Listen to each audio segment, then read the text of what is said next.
Olha só, gente, por isso que ele não está respondendo as minhas mensagens. Sim, porque tá com a Polícia Federal. Você não é um policial japonês da Federal, vai te responder? Alexandre falando, bom dia.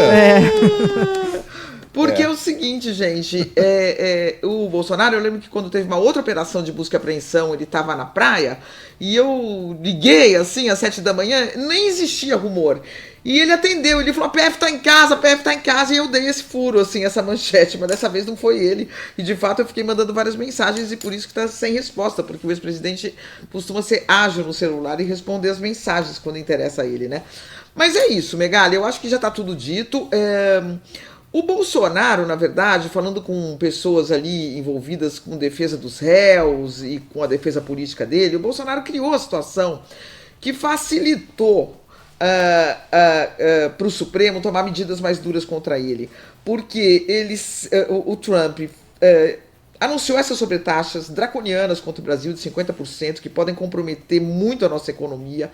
Fez carta, fez várias declarações falando que estava fazendo tudo isso por causa dele. O que aconteceu? Lula sobe nas pesquisas, Bolsonaro cai em desgraça, fica tentando se explicar sem conseguir. Até os bolsonaristas são contra essas medidas do Trump, até setores econômicos são contra essa medida do Trump.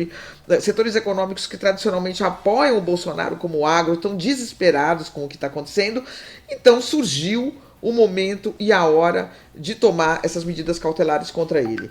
As razões são tentativa de obstrução de justiça, tentativa de financiamento de ações contra a soberania nacional. Eu me lembro que eu conversei com ele, ele disse que mandou 2 milhões para o Eduardo Bolsonaro. A PF fez essa investigação, né? Ele teve que depor sobre isso, e para mim ele falou, foram 2 milhões enviados via Pix ao Eduardo Bolsonaro, filho dele, que está lá atuando permanentemente, dia e noite, para que o Brasil sofra sanções, para que o Alexandre de Moraes sofra sanções.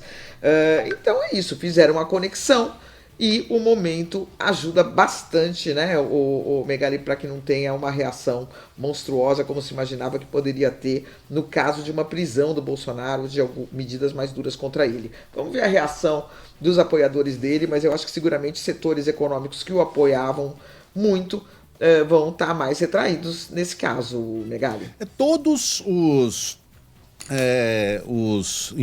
envolvidos aqui mais próximos de Bolsonaro falam em surpresa. Claro, falam em arbitrariedade, ditadura de toga, aquela coisa que a gente já está acostumado, mas também surpresa porque Bolsonaro vinha colaborando com as investigações. Bom, de fato, sempre que convocado ele compareceu, sempre que convidado ele apareceu para prestar depoimento. Foi muito educado, né, no dia do depoimento a Alexandre de Moraes. Mas parece que houve o entendimento de que haveria possibilidade de fuga. E aí eu fico me perguntando, não sei se você já conseguiu colher alguma repercussão dentro do bolsonarismo, Mônica, o quanto há o entendimento de que Eduardo teria ajudado a colocar essa tornozeleira na perna do pai? Será que se não fossem as arbitrariedades de Donald Trump, a maneira como ficou claro para a Polícia Federal de que os Estados Unidos poderiam ser um porto seguro para o ex-presidente, será que tudo isso não acelerou o processo? Não sei se já deu tempo de você conversar com as pessoas ligadas ao ex-presidente, Mônica. Sim, é óbvio. Desde o início, o Megali, desde o início há uma divisão no bolsonarismo sobre os atos do Eduardo Bolsonaro. Eles queriam que o Donald Trump aplicasse sanções ao Alexandre de Moraes. Isso teria sido a glória. Por quê? Para eles. Por quê? Porque quando você aplica sanções ao Alexandre, você une toda a base da direita, até algumas pessoas de centro, né? Mesmo a imprensa é crítica muitas vezes do Alexandre, do ministro Alexandre. Então isso teria unido a base deles e seriam sanções ao Alexandre de Moraes. Só que o Trump foi muito além. Então, a partir do momento em que o Trump veio com esses 50% de sobretaxa de produtos brasileiros, isso bagunçou totalmente o coreto. O Eduardo foi criticado abertamente pelo Ciro Nogueira, por exemplo, que é um senador importante, presidente do PP e da base do bolsonarismo. O Tarcísio de Freitas tentou se desvincular como pôde, primeiro aderiu, depois tentou se desvincular, começou a pegar muito mal. Então, é claro que isso já estava complicando a situação do Bolsonaro, porque o Eduardo lá, pregando contra o Brasil, contra o Alexandre, contra o Judiciário, contra o Supremo, dia e noite, e as autoridades norte-americanas dando sinalização de que poderiam fazer essas sanções, que eu acho que agora virão, já tinha sido aberto um inquérito para investigar os atos do Eduardo lá. E começou já a complicar o pai aqui. Né? Porque já começou a ser chamado, quem tá pagando, mandou dinheiro, não mandou dinheiro, tá sabendo que o filho tá lá fazendo isso, o presidente falou que não sabia de nada, que mandou dinheiro para ajudar ele, mas que ele era autônomo, que ele fazia o que ele queria.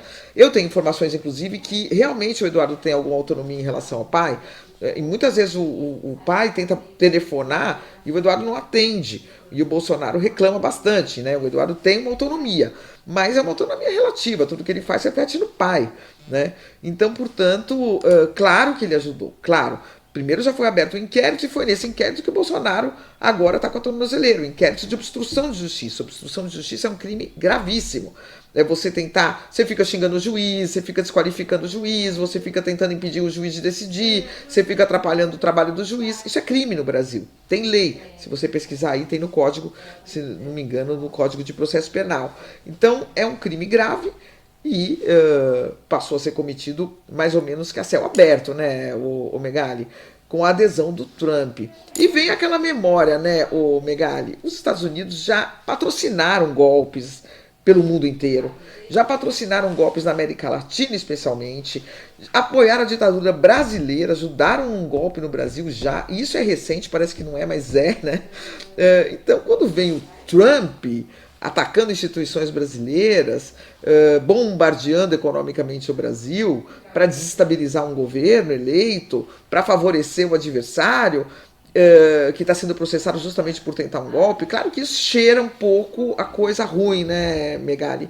E aí agora nós temos uma reação do Supremo Tribunal Federal, que eu acho que deve ser seguida por alguma reação do governo americano, Megali, porque realmente foi um desprezo total e absoluto por essas cartas do Trump, né? E tem mais uma coisa, a gente tem que ler ainda, né, Mônica, a decisão do Alexandre, mas uma das razões para você decretar uma prisão preventiva, e talvez a PF tenha pedido uma prisão preventiva, né, não sabemos, talvez o Alexandre tenha negado e optado pelas medidas restritivas, é você oferecer risco à ordem econômica do país.